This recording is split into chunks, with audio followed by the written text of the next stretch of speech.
Welcome back, and to step 2 of our 6-step process on carrying out a risk assessment. If this is your first time with us, please go to my YouTube channel and watch the introductory video to the series and step 1. Okay, let's get started with step 2.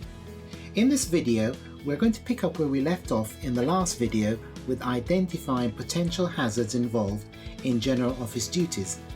Before we go on, let's clear up the definition of a hazard. A hazard, in simple terms, is anything with the potential to cause harm. Electricity is a hazard. Why? Because it has the potential to cause an electric shock, which could lead to death or serious injury. So, when you're thinking of hazards, think first, does the factor have the potential to cause harm?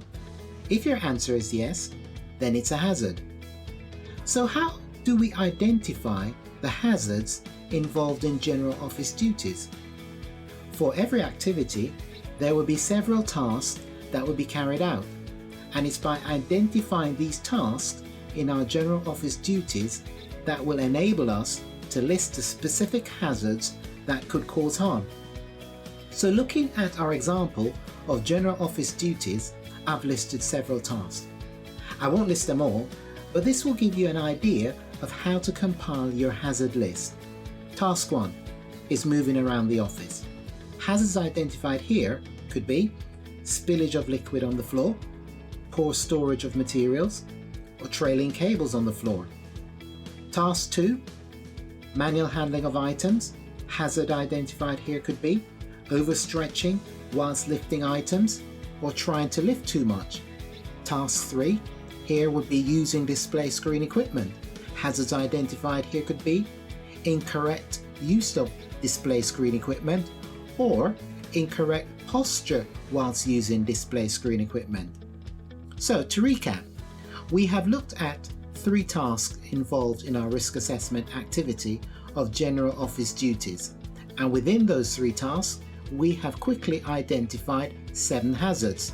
These are spillage of liquid on the floor, poor storage of materials, trailing cables on the floor, overstretching whilst lifting items, trying to lift too much, incorrect use of display screen equipment, or incorrect posture whilst using display screen equipment.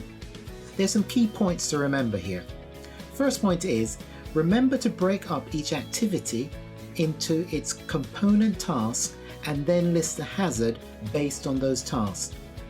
Secondly, for each hazard identified, ask the question, does it have the potential to cause harm? If yes, then it's a hazard. If no, take it off your list.